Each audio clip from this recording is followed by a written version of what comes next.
And good morning and welcome to the VSA Capital 5-Minute Morning Miner. It's Thursday, the 7th of October.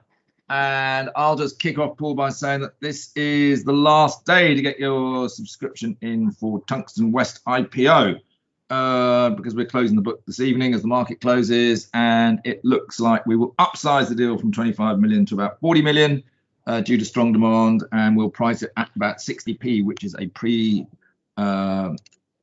market cap of 72 million pounds, which to me looks a fantastic deal. I think this is a great IPO. Everyone's a winner in this, in my view. Yes, it sounds pretty good. Yep. Well, you have to agree, Paul, don't you? But you do. You've always liked this.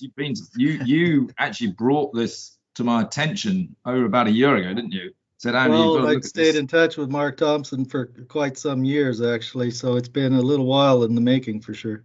Yeah. Anyway, let's crack on because there are a few things to talk about today. Let's start with Central Asia Metals, or better known as CAML.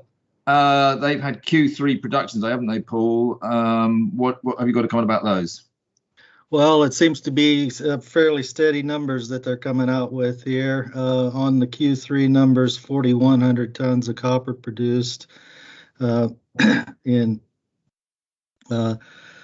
the first 9 months. They produced over 10,300 tons of copper. In Q3, they produced 5,700 tons of zinc concentrate and 6,900 tons of lead concentrate. So pretty steady as they go there. They have said that they expect that they'll have their corporate debt paid off by August of 2022. But they have also flagged up, too, that they think they might come up a little bit short on their guidance for the Sasa lead zinc mine in Macedonia as far as its productivity. But I still have faith in these guys, so we'll see how they actually manage the last 3 months or so to see if they can reach that low end.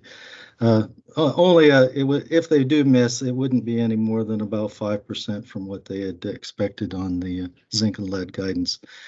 And they have also mentioned, too, that because of the better base metal prices and having come out of COVID and all that sort of thing, that they have increased their interest in trying to find something to do an M&A deal on.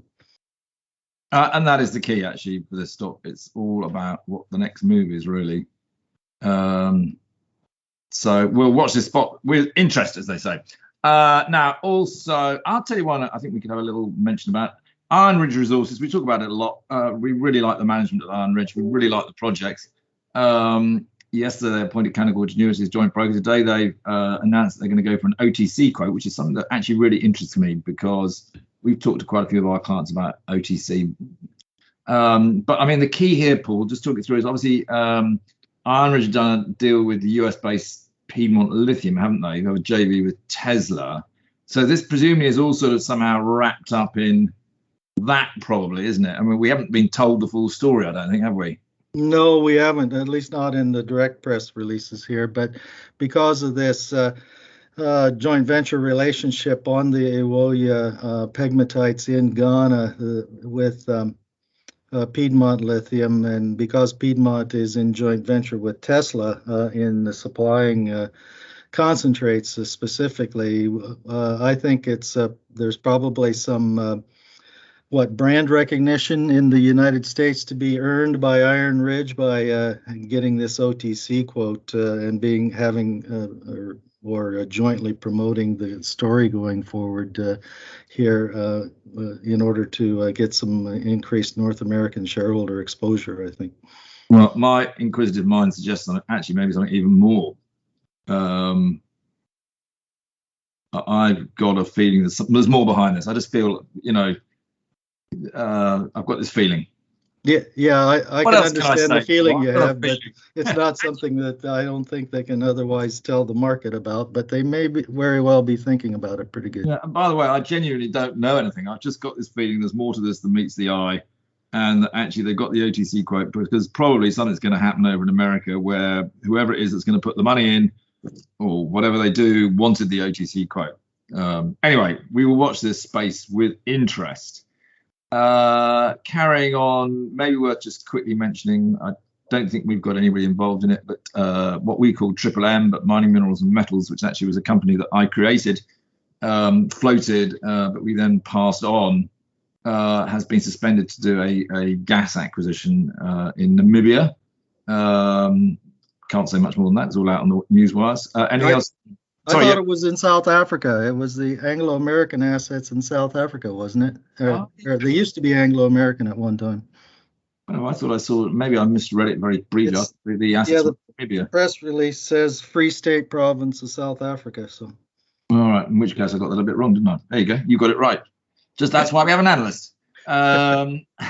What else? Anything else you want to talk about, Paul? Yeah, I do want to flag up this announcement out by Sunstone Metals. That's the ASX listed copper gold explorer in Ecuador. They have confirmed that the La Palma porphyry that they've been drilling on this season is in fact a copper gold porphyry, and it does have some intercepts in drilling now, which would suggest it might have some economic possibilities too. We're talking about intervals of tens to hundreds of meters that are grading in copper and gold to about 1% or copper equivalent. So it's getting into that range now where we would also like to see Tectonic Gold have similar numbers on their project in Australia to entice a major in to do a multi-year program. Paul, you beat me to it. You know how to charm me, don't you? Yeah. Just mentioned Tectonic. Copper gold is the place to be a little bit at the moment, and lithium, and battery metals and critical metals. We love them all. As Robert Friedland said, the revenge of the miners. We're here. Anything else, Paul? That'll do it for me. Very good. Hope you all enjoyed that one, and we'll speak again tomorrow, Friday, the end of the week. What a relief. Very good. See you then.